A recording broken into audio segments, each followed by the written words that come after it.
So today we have 6 C's to show you. And each one of these C's is going to show you why this time is going to be different. These are the only 6 things that you have been missing in order to actually make this work. So to bring us our first C, I'm going to pass it over to Russell. Oh man. Number 2 now is the cash. And this is one that I know a lot of people who did get started are freaking out because like, I don't know if I have this much cash or this is all the cash I had. Some people who haven't got started yet because I don't have the cash. And so I want to step back and because I remember this vividly. I know it was a while ago for me, but I remember when the very first time I had the opportunity to make an investment, I just gotten married. I'm 22 years old, right? My wife is about 5.5 years older than me. So she was supporting us, but she was making $9.50 an hour. So that was what we were living on. I was a college athlete. I was wrestling. I had no job, no skills other than wrestling. I got skills there, but nothing else, right? And so she's supporting me. And so we're like, we don't have any money. And I remember the very first time I got offered an opportunity, right? And it was Mark Joyner was the first guy. He's selling a course, and I remember it was $1,000. And I was just like, oh, I don't have $1,000. We don't have $1,000 in credit. Like I don't have the ability to buy this. And I remember just being sad because I was like, I want this, I can't afford it. Da, da, da. And I remember it was like November-ish or something, and I was in this little house that we had, we were renting, and I remember looking out the window. And there was this huge oak tree, and I lived in it. It was a duplex, so we were in one half, and then the guy who owned the duplex lived in the other half. And there was a huge oak tree, and there was just tons of leaves all over the ground. And I remember first looking at it, and I was kind of like annoyed, like, dude, I'm paying you rent. You should go clean this stuff up, right? And then I looked at it a little bit longer, and all of a sudden I was like, I wonder if there's an opportunity here.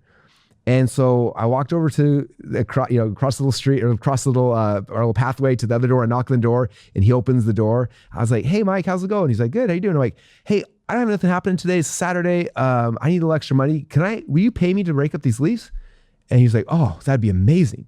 He's like, how much? I'm like, I don't know. What's it worth? He's like, so if I hire someone, probably cost me $200 or something. I'm like, done. I'll do $200. He's like, really? I'm like, yeah. He's like, okay. He gives me $200. I'm like, oh, so I have $200, but I don't have a rake. So then I take the $200, I drive to Home Depot, I buy a rake and I buy a tarp because I'm like, where am I going to put all these leaves, right? So I come back down. One of my friends had a truck. I borrowed his truck. We come over and we rake it up and put it on this tarp. We throw it in the back of the truck and we go drive it somewhere, dump it, and you do that back and forth and back and forth. And when all said and done, I have like $175 left. I'm like, that was awesome. And now I got a rake and I got a tarp and I have an empty truck. So we go to some other house with big old trees, knock on the door, like, hey, can we rake your leaves? And like, yeah, it'd be awesome. How much? I'm like, $200. Like, yeah. And we did that one. And we did the next one. And within 5 houses, I had the $1,000 to go and actually invest in this course. And that course is the thing that changed my life. And so whenever I think about that, I always think about like, people are like, I don't have the money. And it's always comes back to like it being a resourceful. I don't have the resources. I don't have the resources. You have to understand that entrepreneurs are never successful because they have the resources, okay? Entrepreneurs are successful because they're resourceful. Sounds the same, but it's not. Resources are the things you have. Resourcefulness is who you are, right? That's the big difference, okay? If you've read the book, Rich Dad, Poor Dad, one of my favorite books of all time, but Robert Kiyosaki in this book, he has a rich dad and a poor dad, right? And so his whole life, he's going between these 2 different people that have different mindsets and different things. And he said that whenever my poor dad would look at something, he would see this opportunity, he's like, oh, I can't afford that. And he just knows over time, every time an opportunity came to his dad, I can't afford that, I can't afford that. And then when an opportunity came to his rich dad would say, how can I afford that? Now it's almost the same words. Like you look at the words, like they're just like in a little bit of order, but instead of I can't afford that, it's how can I afford that? And what's crazy is when as soon as you ask the right question, your brain can give you the right answers, okay? If you tell your brain I can't afford that, your brain's like, sweet, I don't have to work. I don't have to worry about this. We're good, we can't afford it. If you stop like, how can I afford this? Then your brain's like, well, hey, there's leaves outside, you can go rake them. Oh, you could go, whatever. And all of a sudden the opportunities, the ideas start showing up. I think for so many guys, in fact, Wednesday before we made the offer, I can't afford this. I'm like, you haven't even seen the price. This could be 25 cents. You don't even know, right? And I was just like, oh, like it's the broke mindset. It's like, you got to start looking at things differently, right? If you want to become successful, if you want to like, for Robert Kiyosaki, he wanted to be like his rich dad. Well, how does my rich dad think? Do you think I had the money to build ClickFunnels? When we were building ClickFunnels, guess who I was competing against? There's a company called Lead Pages just taking on $32 million in funding. There's a company called Infusionsoft that had just taken on $110 million in funding. And there's me and Todd. My credit card had a $1,000 limit on it. It was halfway maxed out. Okay. So we had $500. Do we have the resources to win? No. What did we have?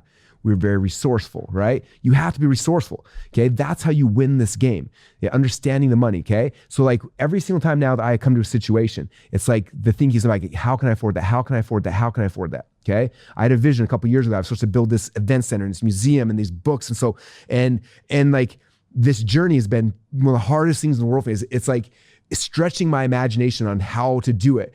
And I cannot afford to do this thing. But at every step along the way, I'm like, how can I afford it? How can I afford it? How can I afford it? Right? And it's crazy because like we're in the process of breaking ground. Like everything's happening now. It all came on the backside of this of like me not saying, oh, I can't afford that. It's me having a dream and say, okay, how can I afford that? What's it going to take? What do I got to do? What do I got to create? Who do I got to serve? Who can I talk to? Who can I leverage? Like, what does that look like? The difference between people who win and people who lose are those who understand, like, it's all about the questions you ask yourself. You ask the right questions, you get the right answers. So I want you guys thinking about this, like, how can I afford that? What is it? What do I have to be able to do it?